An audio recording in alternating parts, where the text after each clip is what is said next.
This is interesting. Lisa Murkowski has been, you know, a while ago she said she was afraid, I believe was the word she used, about speaking out in some cases against her Republican colleagues for fear of retribution. It was kind of a vague comment whether she was talking about, you know, worried about stochastic terrorism, you know, somebody targeting her, or whether she was worried about her colleagues, you know, punishing her, stripping her of committee assignments. I don't know. But she just published a new book. It's called Far From Home. It's a memoir. And so she's doing the obligatory book tour, and she went on this podcast with this right-wing guy, and he really pushed her. He said, you know, are you thinking of caucusing with the Democrats? And she said, it's an interesting hypothetical. You start off with the right hook here as if this would help Alaskans. You know, the question is if this would help Alaskans. She said, my primary goal, I have to figure out how I can be most effective for the people I serve. And she said, I have an openness to exploring something different than the status quo, suggesting that if the Democrats were to pick up 3 seats in the Senate next year, then, or in 2027, oh, that's interesting. Well, that would be in January, so it would be the election of 2026. Then the Democrats would run the Senate, in which case, if she changed to caucusing with Democrats, she'd have a lot more power than being a Republican.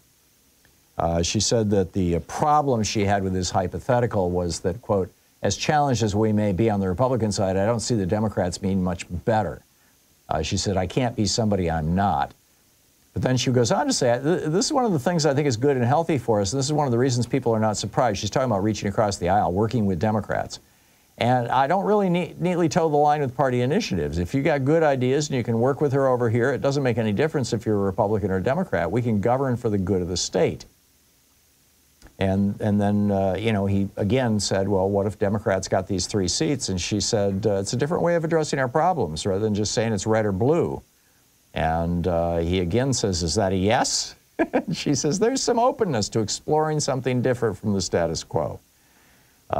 She is a critic of Trump's refusal to support Ukraine. She's one of 7 Republicans who voted to actually remove Trump from office when he was impeached the 2nd time. So we'll see. Down in Florida, meanwhile, they're building, there's an airport. It's called the Dade Collier Training and Transition Airport. It's in the middle of the Everglades. I mean, it's literally surrounded by grass and swamp and alligators. And so they're building a detention facility for migrants there, where they say it'll be efficient and low cost because Mother Nature will provide much of the security. If you try to escape, you're going to end up in a swamp filled with alligators.